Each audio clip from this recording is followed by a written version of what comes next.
Initially, when I thought of a trach, when they talked to me about the trach, they said, in the future, you would have to, decide whether or not to trach your child. And I'm thinking, no, after seeing that little girl, and the way I thought of it at that point was cutting a hole in my son's throat.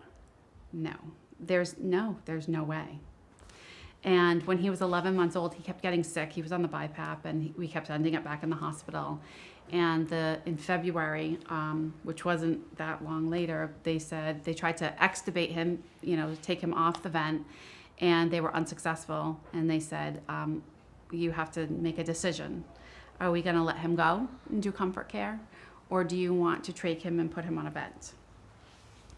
So I didn't know what to do. I didn't know how to answer that question because my no from before was no longer on the table, because losing my son, letting him go, I didn't want to do that. I didn't want to do that. So they were both bad choices.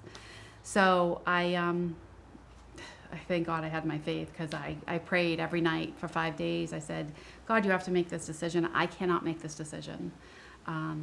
My husband at the time, Alex's dad, said, whatever you decide, I will support you, which is nice in a way, but also not terribly helpful. So I prayed. I said, God, you have to make this decision. I don't want to let him go. But what I really want is what's best for him. And I don't know what that is. So, and every night that I said those words, I heard in my head, get the trach. And I just figured that's just my unconscious mind telling me what I want to hear. So it was 5 days. And I remember the 5th night, it was more like, get the trach! And so then I was like, I'm standing there. I sat walking around the hospital, and every once in a while I ask someone, like a nurse or someone, I'm like, does your subconscious mind yell at you? And most people said no. One person I remember said yes. And I'm like, I really don't think your subconscious mind yells at you. I think God just yelled at me because I'm not listening. He's saying the same thing over and over, get the trach, get the trach, get the trach. And I'm just going, that's just me, because I don't want to let him go. So after I got yelled at, I went back and I told the nurses, I'm ready for the PAC team, sat down with them, and I said, we're going to get the trach.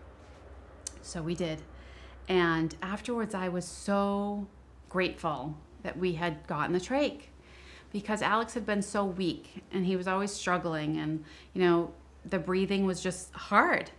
And after he was put on the vent, he was so much stronger in so many other ways, because he didn't have to struggle to breathe so much. And I remember a few years ago, because we were living in this house, so Zoe had already been born.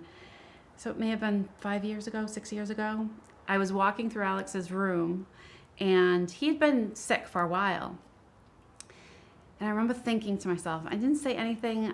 He didn't have a nurse that day. I was his nurse. And I was walking through his room thinking, did I really do what was best for him? And I immediately heard the voice say, you didn't make that decision. And so I immediately looked up and said, that's right, I didn't. So I didn't have that guilt that, did I do what? It's so hard to make life and death decisions for your child.